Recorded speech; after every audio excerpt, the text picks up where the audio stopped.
I feel like I had changed into a completely different person, and I honestly was at the end of my rope. I did not know what to do. I had lived in survival mode for so long, and I just knew that I could not continue going the way I was going. So I started researching caregiver burnout, and I want to tell you what I found, and it might help identify whether or not you're living with caregiver burnout right now. And then I have a few things that I would like to share that help me that also might help you.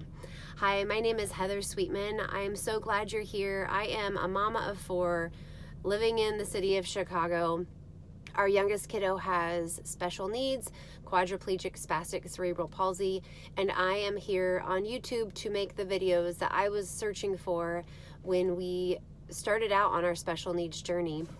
So I'm so glad you're here. And yes, we are talking about caregiver burnout today. Let me back up. My videos are made, well, they're unedited.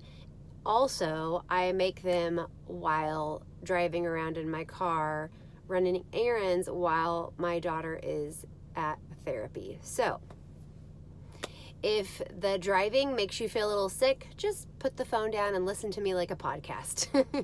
You don't really need to look at my face while I'm chatting to you. So glad you were here. Thank you so much.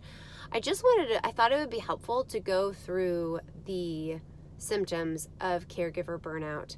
So let's go through them, and I've got to get going. So there's a few categories that I think it's helpful to go through, those being the emotional symptoms, the physical symptoms, and the behavioral symptoms.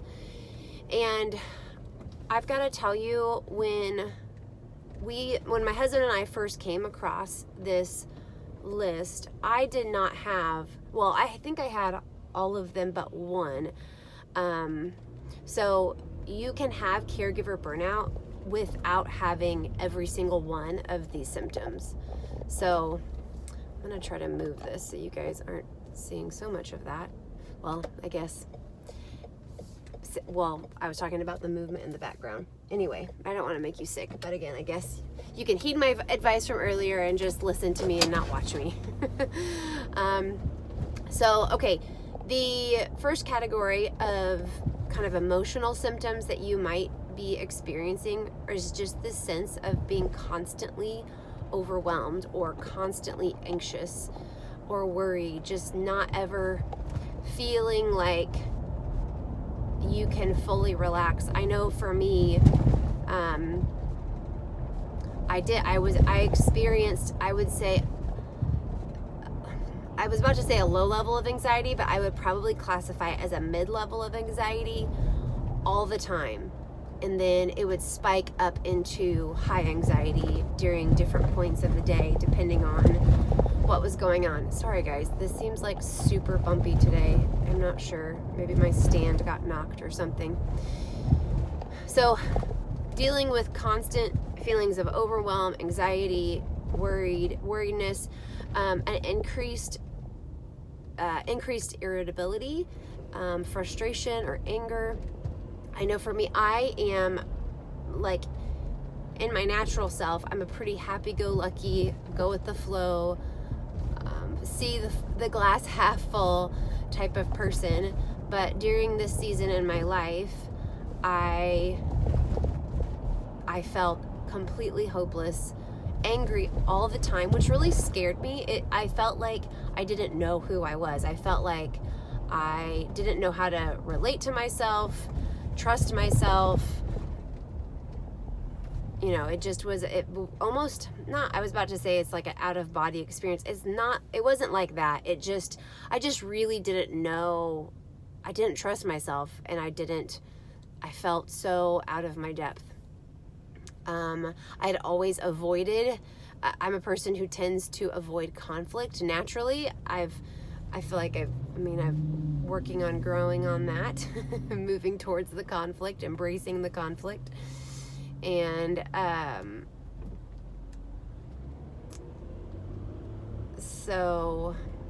sorry, distracted by a sweet old man in the middle of the road directing traffic. So maybe, yeah, I don't know how it looks like for you, but just an increase. It doesn't have to go from like, oh, I never feel angry to I feel angry all the time. You know, might have already dealt with certain levels of anger. Just for me, that was the most significant one. And then irritability, frustration, and that would just be very much increased. For me, it was a daily thing I was dealing with. So it was pretty horrible. And then this is something I still deal with, and that is a sense of guilt, even when you are doing your very best. Just this overwhelming sense of like, nothing's enough, you're not good enough, you know, all those types of things that we can hear and feel when we are experiencing guilt. Another one under the emotional category would be just withdrawal from friends and family, and then activities that you used to enjoy. And I definitely relate to this one. I mean, up until I've had all of these.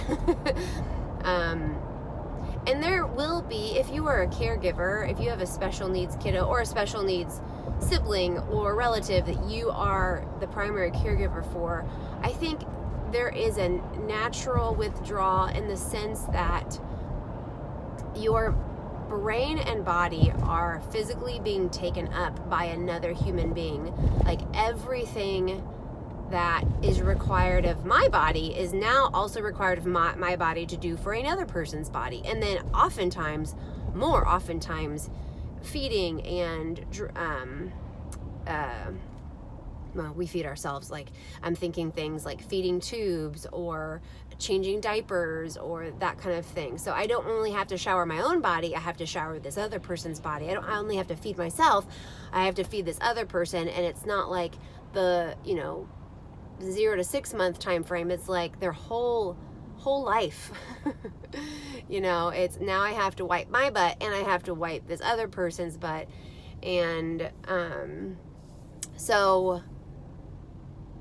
I think there would be some kind of I don't know if normal is the right word, but I think your energy and time is taken up. So you could be withdrawn a little bit from friends and family, not because you're burnt out, but just because physically there's so much more is required of you. Now, if you're an extrovert, this might not be the case at all. I think if you're anything like an ambivert or an introvert, it will definitely be the case. So yeah, extroverts, comment below. tell me what you think. But then also we can get into this space of I'm so burnt out that I have zero capacity to see friends, family, do anything else, etc. So I definitely relate to that. I'm naturally not a huge phone talker. I've never been that way. Even as a kid, I grew up, we didn't have cell phones. I grew up, you talked on the phone, and I just was never one of those kids who wanted to talk on the phone. And I will talk on the phone, but it's not, some people, they just want to talk, and I don't have that urge. I have moments where I'm like, I need to talk. So some of this is knowing yourself and how you're naturally wired, because it's going to look different for each person. And then this is a big one, just persistent sadness, hopelessness, feelings of depression, but just like and I would say that is what depression is, right? It is this persistent sadness and hopelessness. And I know I probably was burnt out for a lot longer than I realized. It can be hard to recognize. I think especially if you are a person who doesn't like to give up, who doesn't like to quit. There actually is, I don't think we should be quitters, but also there is wisdom in knowing when, okay, I need to make adjustments. This is not sustainable.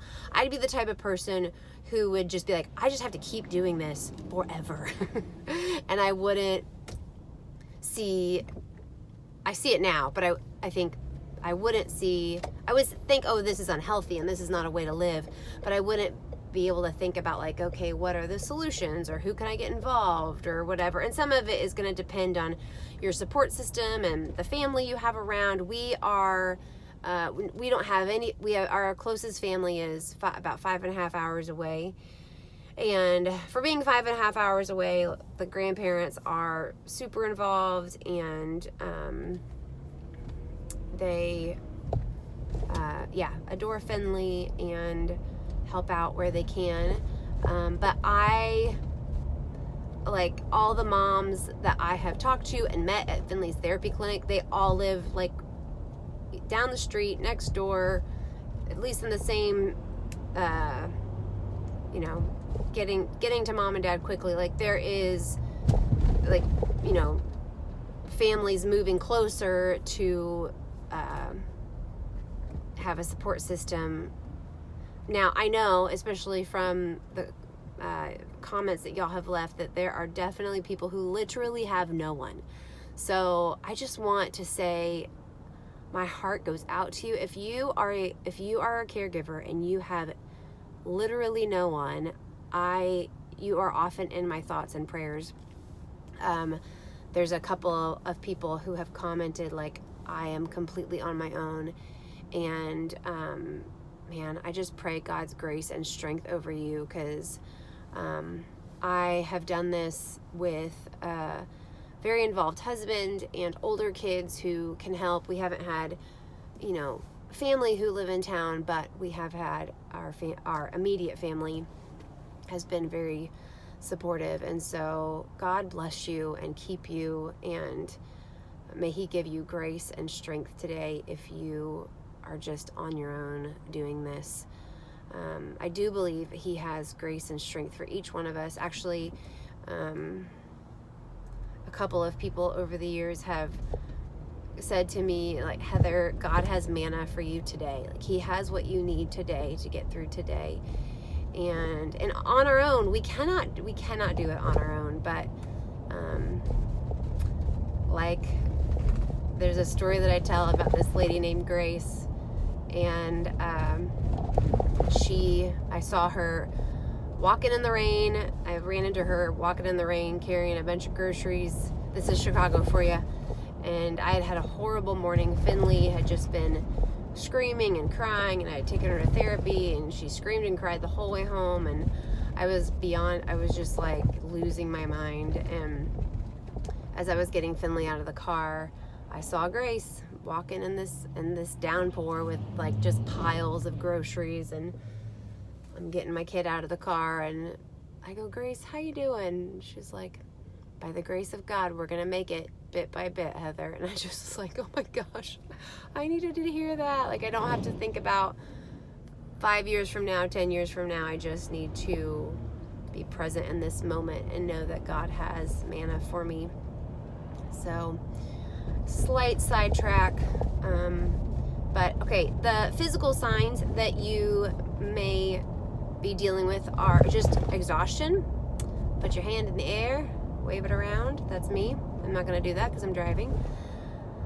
That is me. Headaches, stomach pains, just general sickness, just being more sick, is a sign of our bodies being worn out, run down,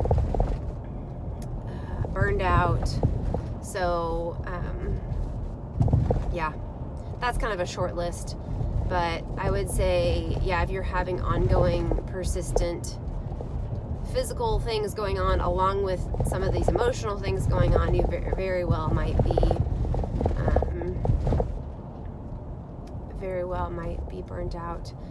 And then behavior-wise, some red flags would be just neglecting your needs. I am totally guilty of this, and I was very guilty of this during this burnout season.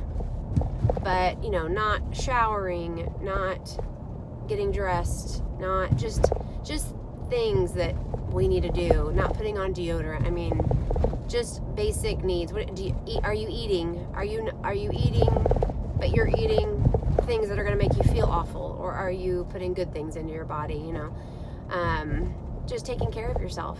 And I think we can neglect that because we feel guilty, because it's like we had this other person to take care of, and like, who are we? But the truth is that if we don't take care of ourselves, then we can't take care of the person that God has given us to care for. And that is so much easier said than done.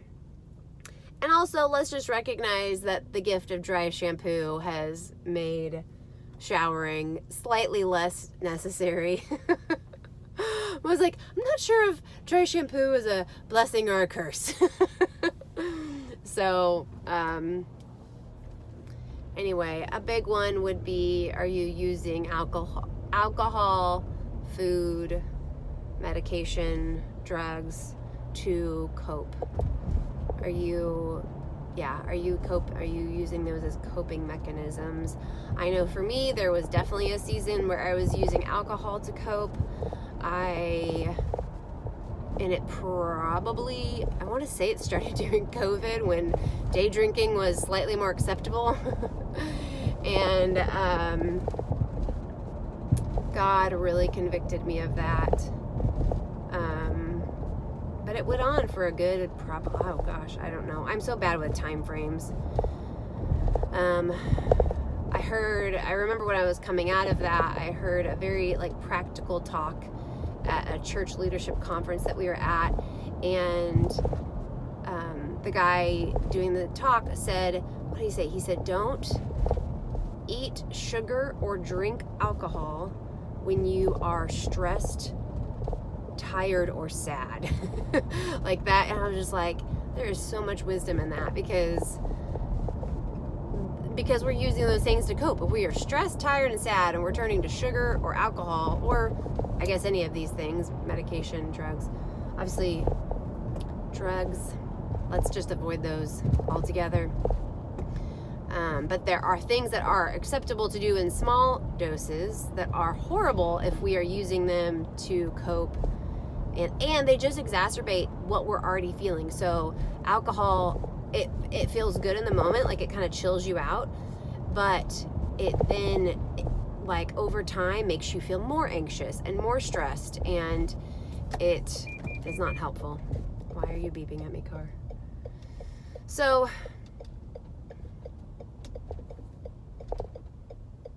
what was the other one?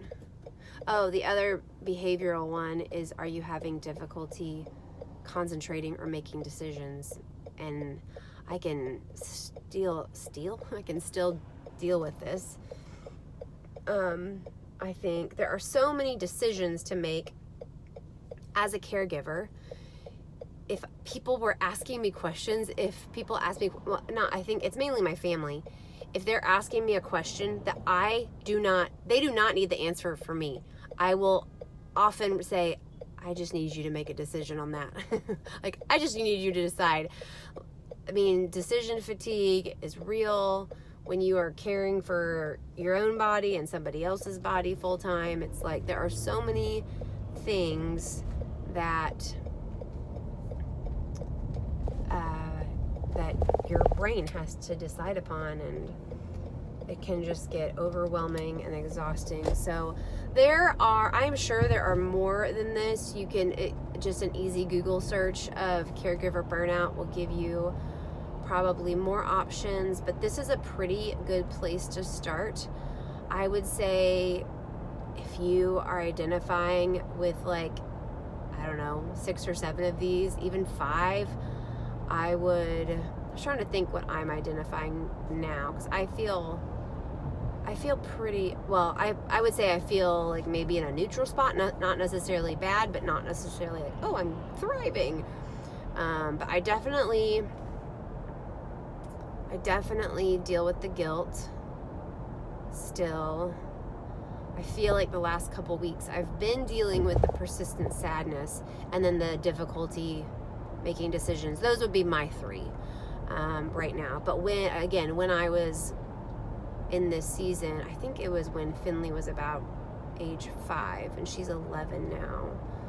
And it took me, I would say the sooner that you can identify these and start getting help, the better, because the longer it goes on, then the longer it takes to recover. So for me, I don't feel like I was in a good spot until Finley was 7. So it took me 2 years. And those, I mean, if you can avoid that, do. So I'm going to give you some things that helped me. Oh gosh, this video is getting long. Okay, I'll make another video about things that helped me and then link it to this one. So, all right, you guys, thank you so much for being here. If you are new to the channel, I would love it if you could subscribe and give this video a thumbs up. Tell me, if there's something that you're relating to in the video, throw it down in the comments. Or if there's something that has helped you avoid burnout or heal from burnout, let us know in the comments below. So thank you so much. God bless you all, and I will see you next time. Bye.